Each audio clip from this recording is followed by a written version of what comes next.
fico muito feliz em hoje a gente estar reunido aqui para falar de precatórios, porque alguns anos atrás precatório era assim, como caviar, né? Que a gente só ouvia falar, mas conhecer mesmo, não. E o fato de a gente estar reunido hoje aqui para conversar sobre precatório mostra que hoje há uma nova perspectiva em relação a isso. A gente que era totalmente desacreditado com os processos judiciais que demoravam séculos e séculos e que hoje a gente vê sendo efetivos, né?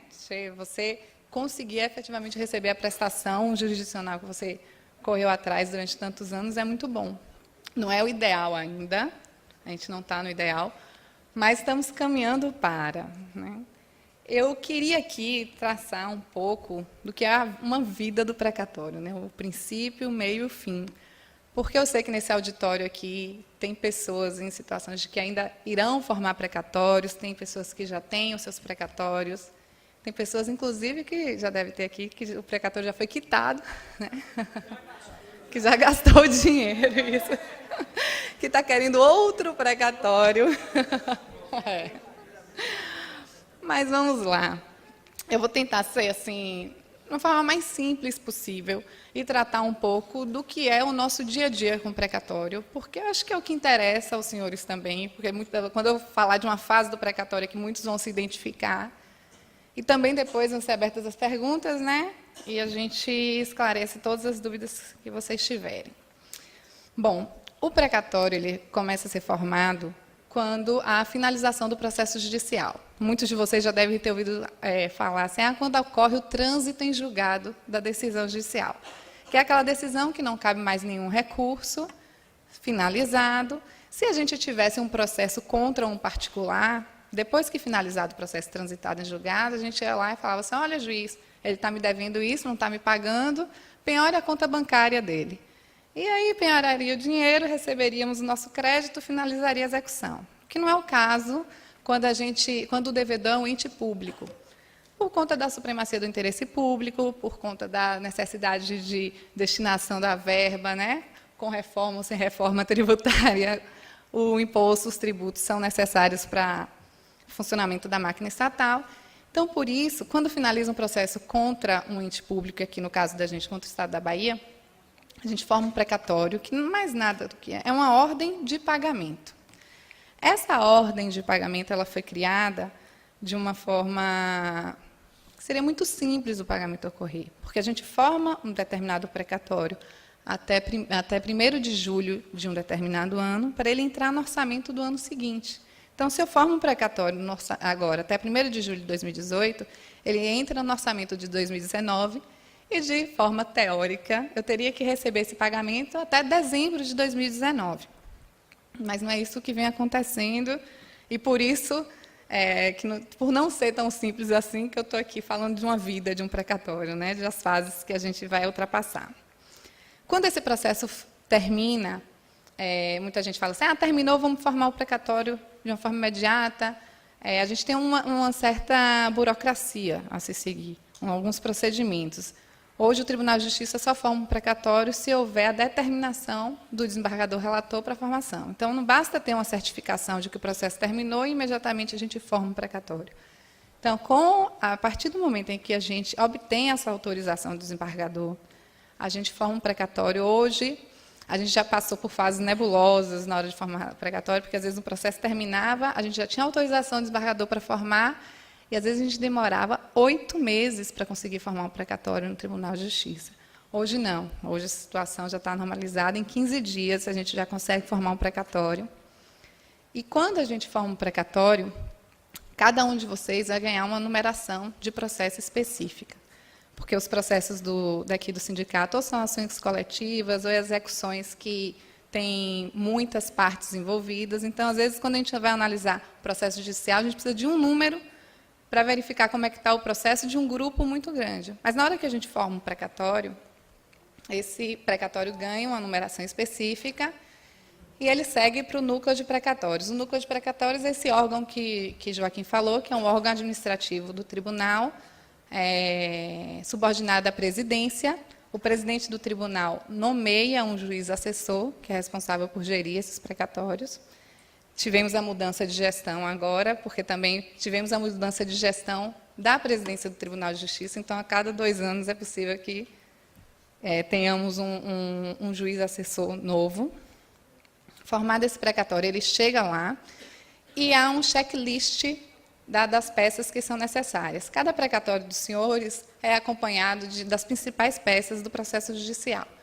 Então, o Tribunal de Justiça faz esse checklist, verificando que está tudo ok, emite uma notificação para o Estado da Bahia, se chama ofício requisitório. A partir daí que o Estado da Bahia tem ciência daquele crédito e passa a ter a obrigação de incluir aquele crédito no seu orçamento. Recebida esse ofício requisitório, o Estado da Bahia tem um prazo para apresentar uma impugnação. Os nossos precatórios, modéstia à parte, né, Joaquim? São bem regulares. A gente não tem nem impugnação dessas peças obrigatórias. A gente conseguiu, hoje no sindicato, está muito bem organizado em relação a isso. Antigamente, havia muita impugnação do Estado por conta da atualização do crédito. Por quê? Porque chegava um precatório lá no núcleo, a primeira coisa que eles faziam depois desse checklist era atualizar o valor do crédito para depois emitir o ofício requisitório com o valor atualizado. Desde o início de 2017, esse procedimento foi alterado. Por quê? Porque a juíza doutora Verônica, que assumiu o núcleo de precatórios, então, ela verificou que não tinha pessoal suficiente para fazer essa atualização do precatório na hora que o precatório chega e também atualizar na hora que vai pagar o precatório. Então, o que ela decidiu? Eu vou receber o precatório no valor que ele é formado e, quando do pagamento, eu faço essa atualização.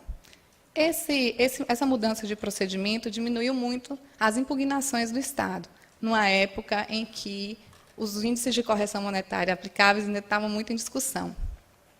Então, hoje, os precatórios, desde 2017 para cá, não estão sendo atualizados no momento em que chegam no núcleo de precatórios.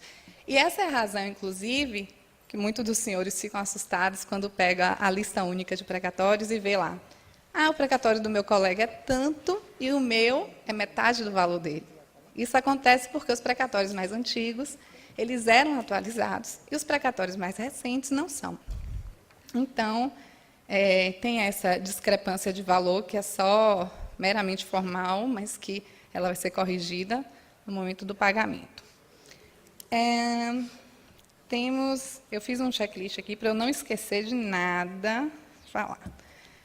Antes, até início de 2015, todas as vezes que iam se formar um precatório, o desembargador, antes de mandar formar o precatório, era obrigado a não colocar um tempo para mim. Me avisem. Eu fui olhar ali. Ó. Sim. Antes dele mandar formar o precatório, ele tinha que ouvir o Estado para saber se os senhores tinham débito inscrito em dívida ativa. Porque se houvesse débito, antes de formar o precatório, haveria compensação. A partir de um julgamento de uma ação direta de inconstitucionalidade no Supremo, em março de 2015, isso caiu. Então, hoje em dia, ainda que os senhores tenham débitos inscritos em dívida ativa estadual, o precatório vai ser formado integralmente e sem nenhuma compensação. Vamos lá. Deixa eu passar.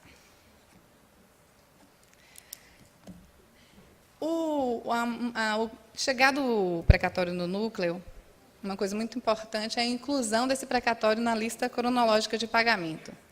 A lista cronológica de pagamento do Estado da Bahia ela é disponível, está disponível para todos, no site do Tribunal de Justiça. Lá tem todos os precatórios geridos pelo Tribunal de Justiça da Bahia, em que consta como devedor o Estado, tem também todos os municípios da Bahia, algumas autarquias. Os critérios que definem a posição do precatório na lista é a data da distribuição desse precatório e a hora. A distribuição ela é feita no momento em que o relator encaminha este precatório para o núcleo de precatórios. Então, o precatório passa por um setor do Tribunal de Justiça que se chama SECONGE, que um sistema de computador faz a distribuição e o encaminhamento do precatório para o núcleo. Então, o horário, a data e o horário que está registrado nessa distribuição que vai definir a colocação do precatório na lista. Então, a gente vê que tem pessoas assim, a gente tem alguns mandados de segurança do redutor, por exemplo, que são 100 pessoas.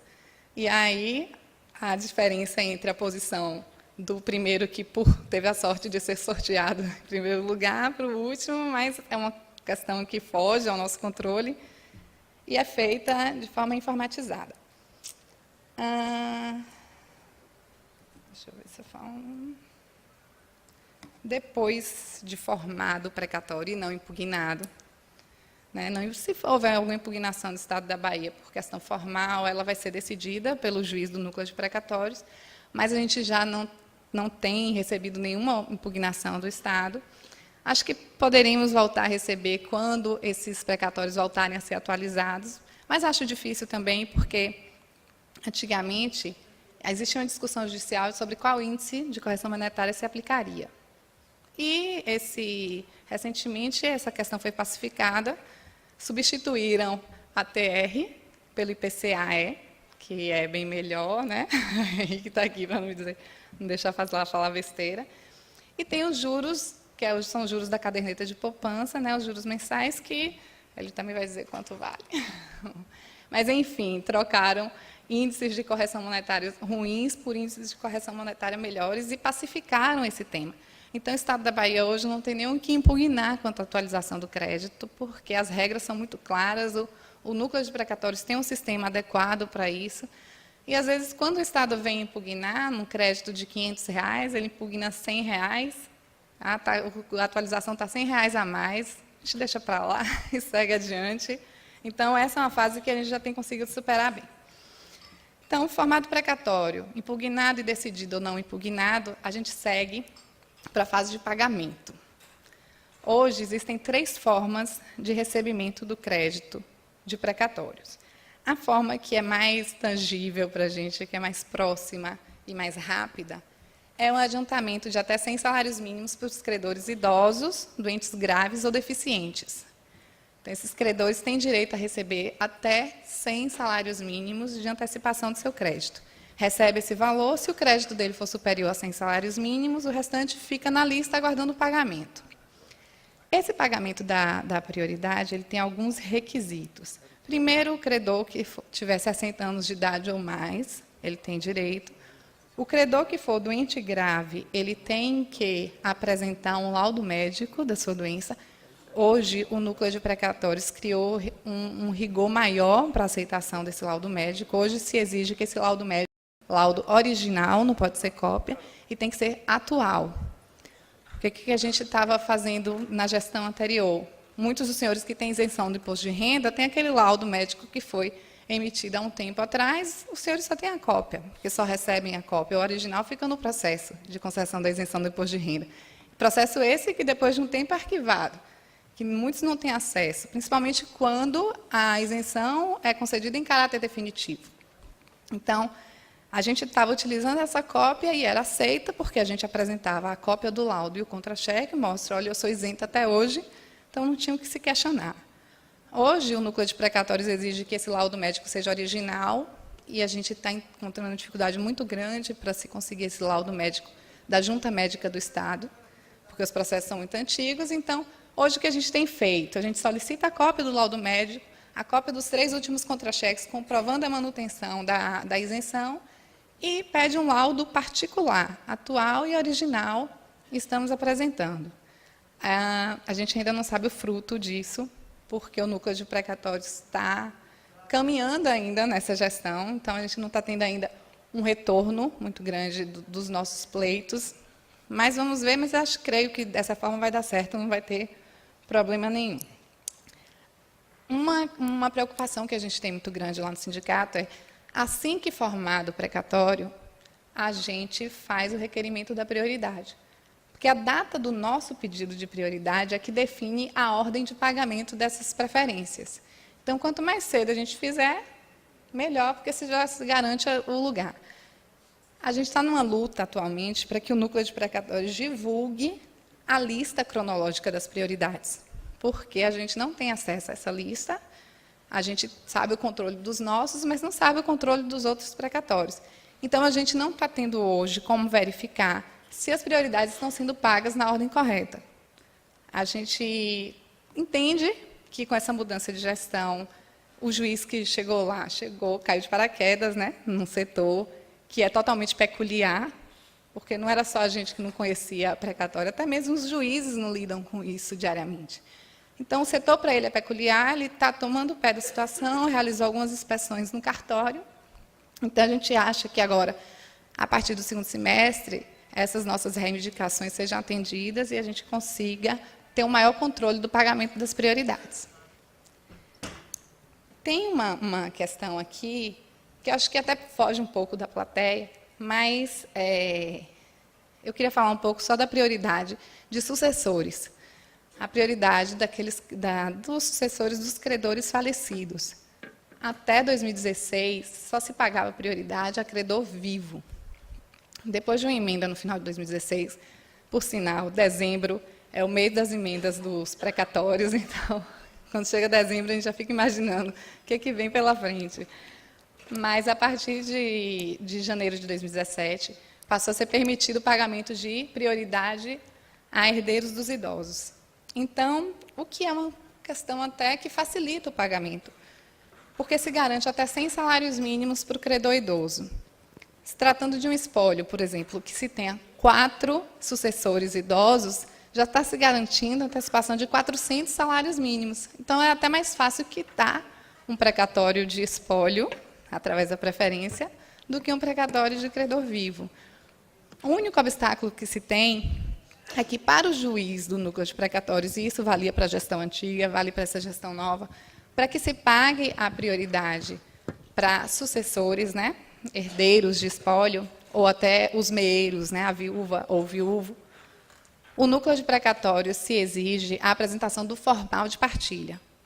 O formal de partilha é um documento que encerra o processo de inventário, em que se diz quem são os herdeiros e o quião da herança, ou seja, o percentual da herança de cada um.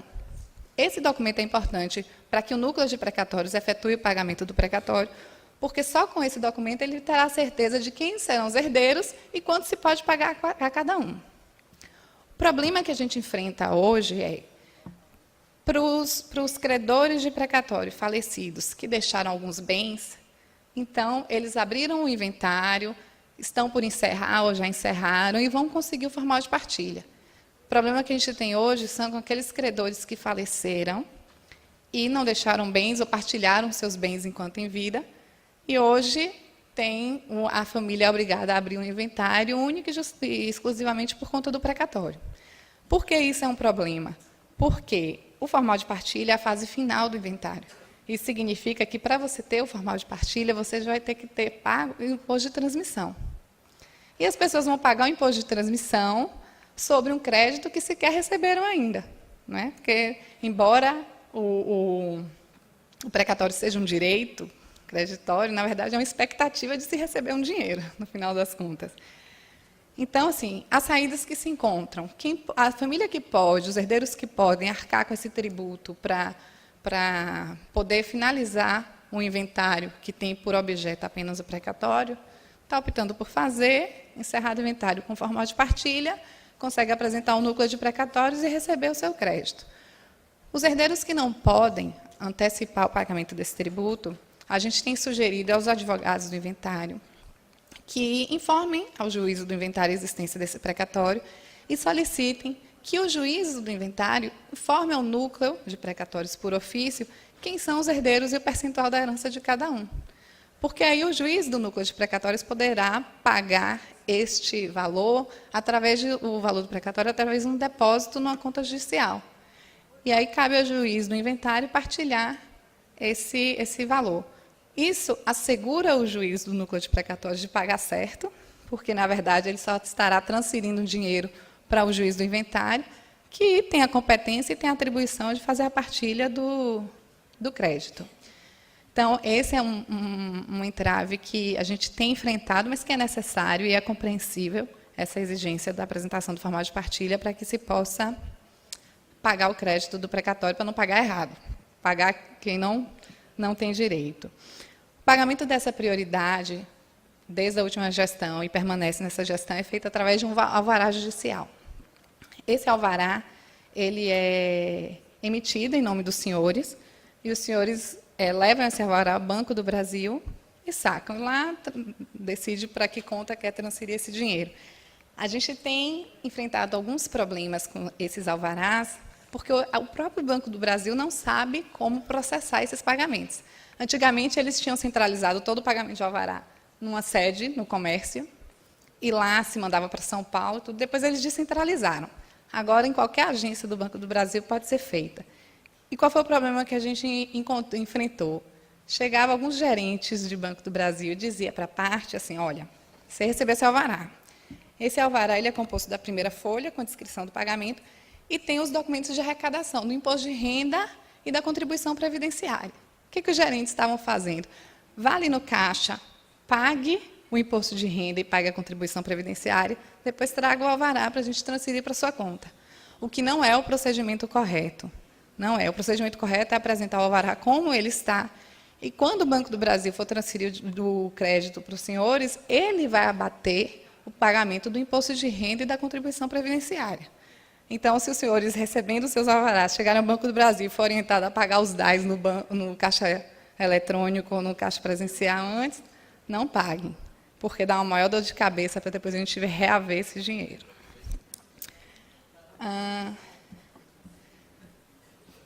Então, eu só queria também alertar para uma coisa. Eu falei aqui que há uma preocupação muito grande da gente de que, formado o precatório, a gente já pede, faz o requerimento da prioridade.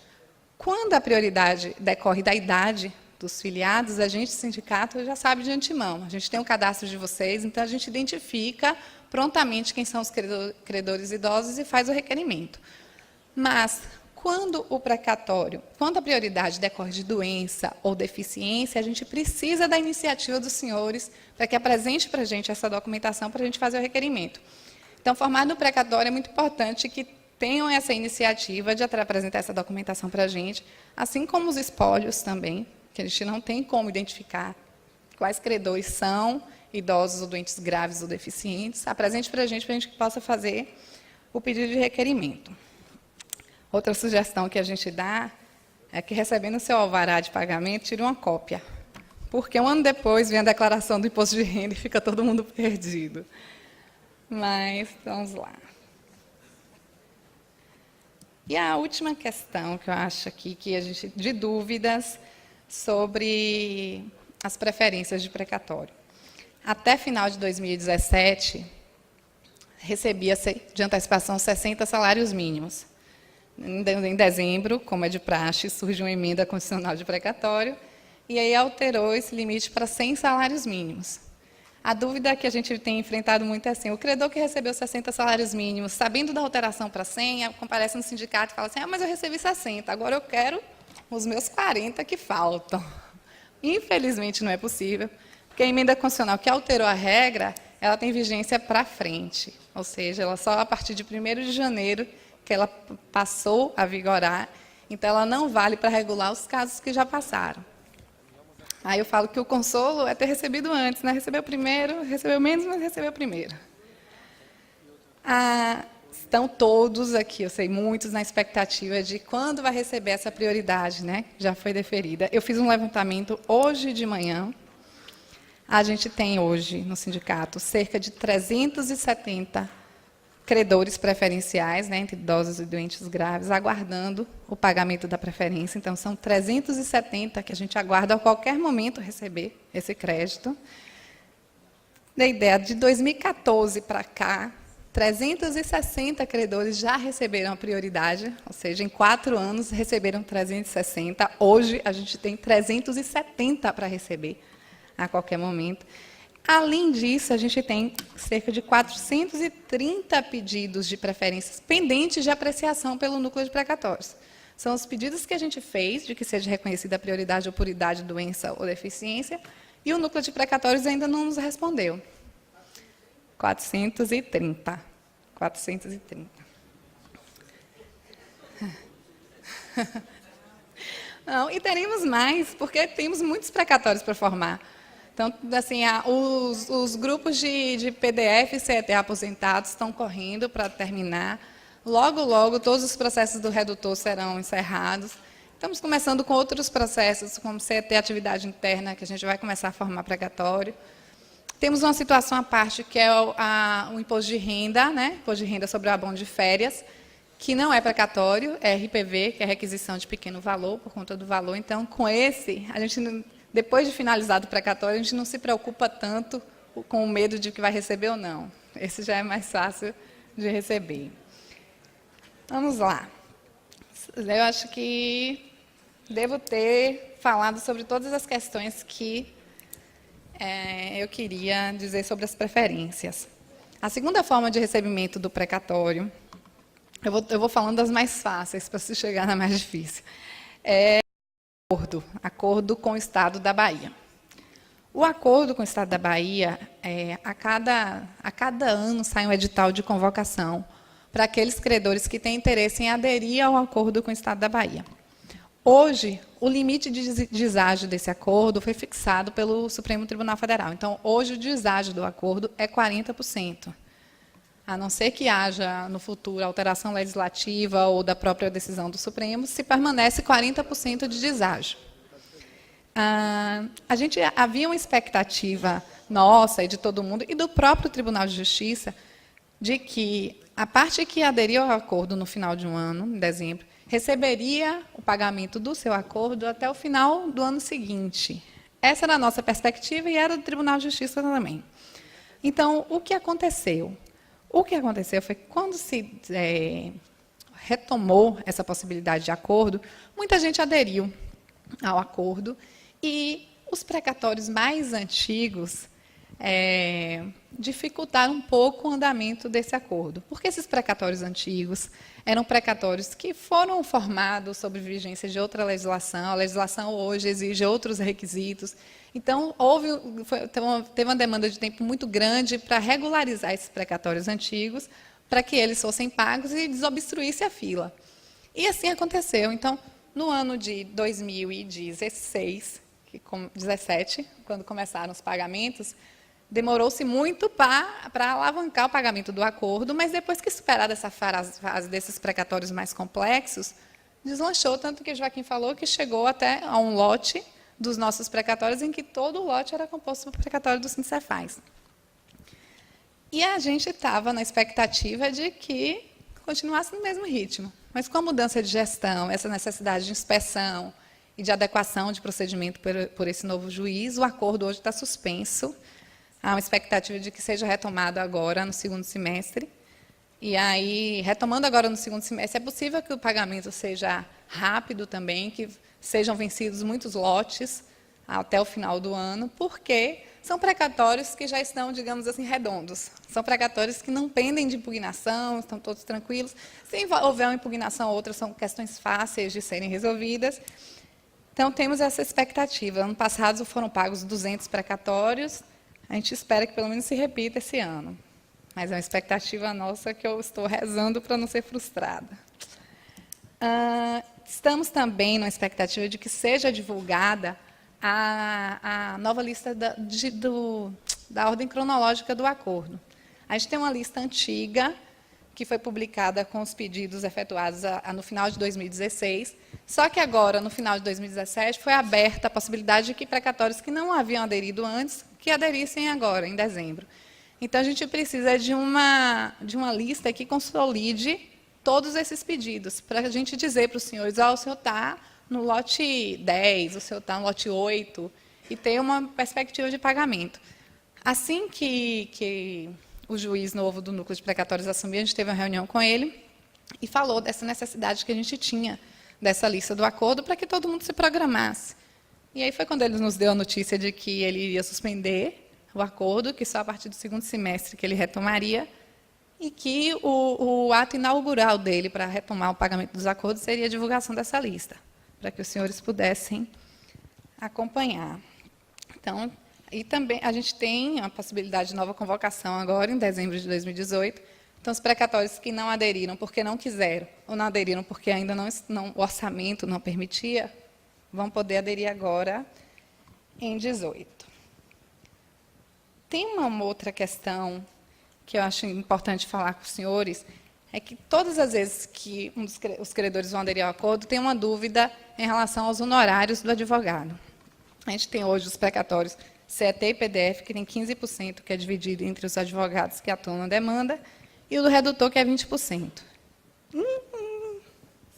Eita, não cheguei nem na parte do pagamento da ordem cronológica, ela me deu um minuto.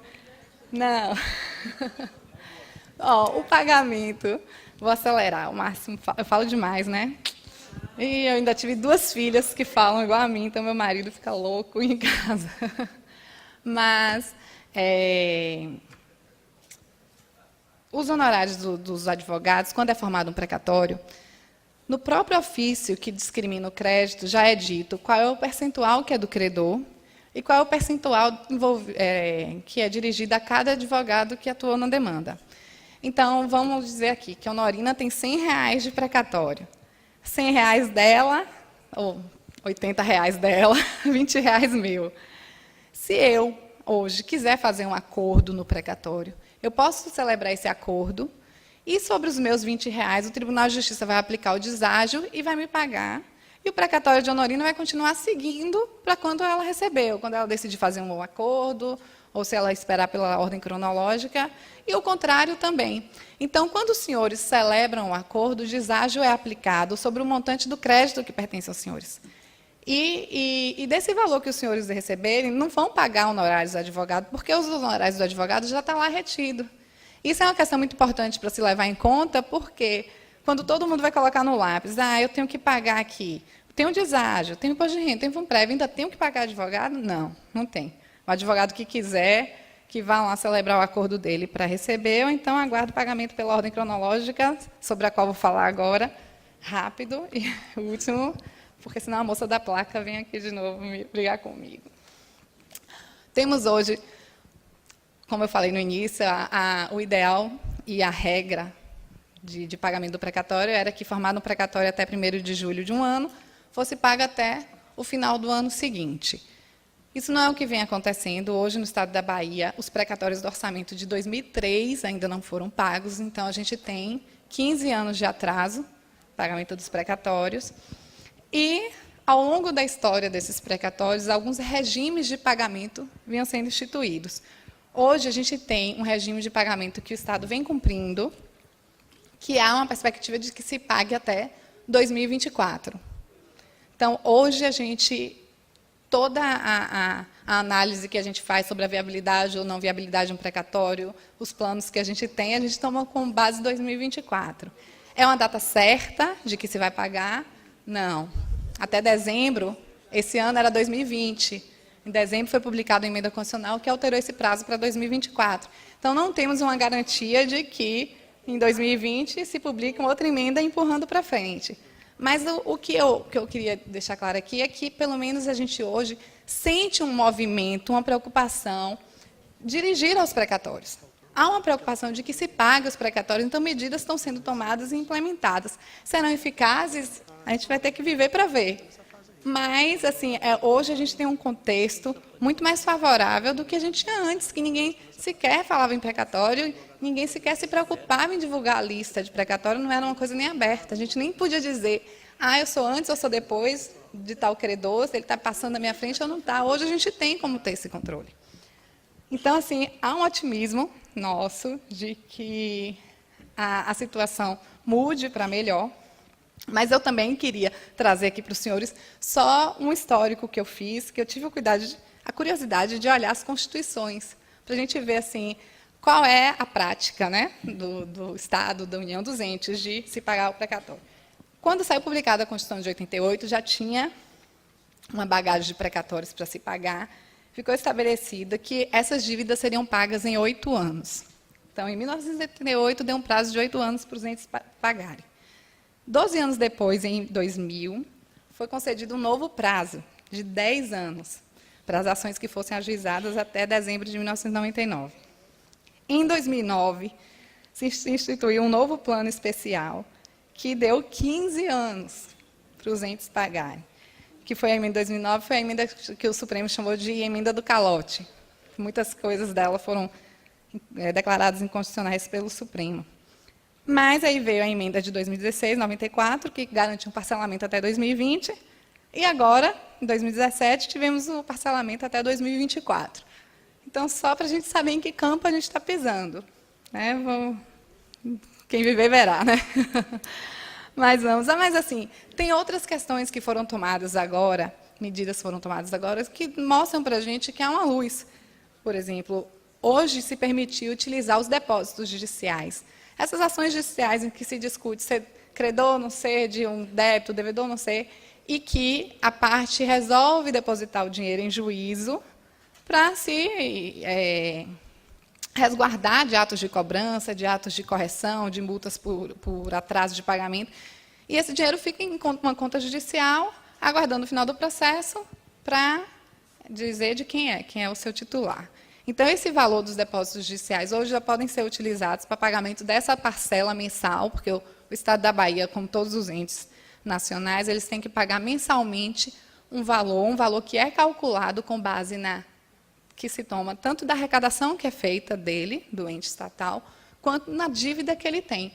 Então, se calcula quanto por mês eu tenho que pagar para que até 2024 eu esteja com tudo quitado.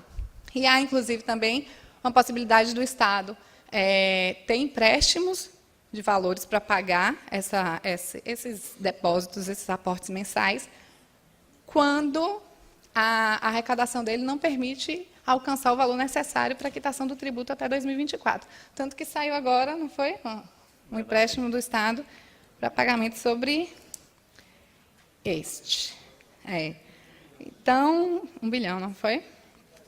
Hoje, a gente tem, aguardando essa divulgação, porque a última divulgação que a gente teve do plano de pagamento dos precatórios, o Estado havia feito ainda sob a perspectiva de se pagar até 2020. Como o pagamento agora é até 2024, a gente já existe esse plano, mas ele ainda não foi divulgado, a gente não tem acesso aos valores. Mas, pelo plano antigo, de antigamente, o Estado pagaria hoje cerca de 350 milhões de reais no ano de 2018 para pagamento de precatórios.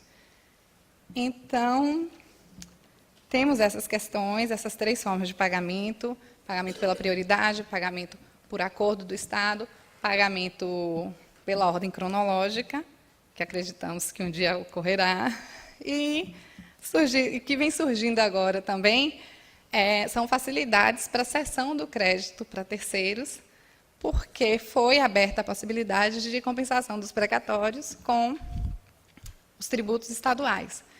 Então, a lei estadual ainda está em tramitação, logo, logo saberemos o procedimento, né, para isso, mas assim, já tem aparecido muita gente querendo terceiros, né, querendo comprar os precatórios, para que eles possam utilizar para compensar seus débitos tributários com o Estado. É um mercado que está se formando agora, a gente não tem ainda balizas para dizer se vale a pena ou se não vale, cada um oferece seu preço e cada um decide o preço que pode aceitar, né? Considerando todas essas perspectivas que eu trouxe para os senhores, e que Henrique, que é meu amigo de infância, que eu não vejo há anos, e a gente se encontrou hoje, vai tentar ajudar todo mundo a se situar nesse campo econômico, que para mim é muito caro, mas enfim. Vamos, passo para o Joaquim. Obrigado, Evelyn. Desculpe.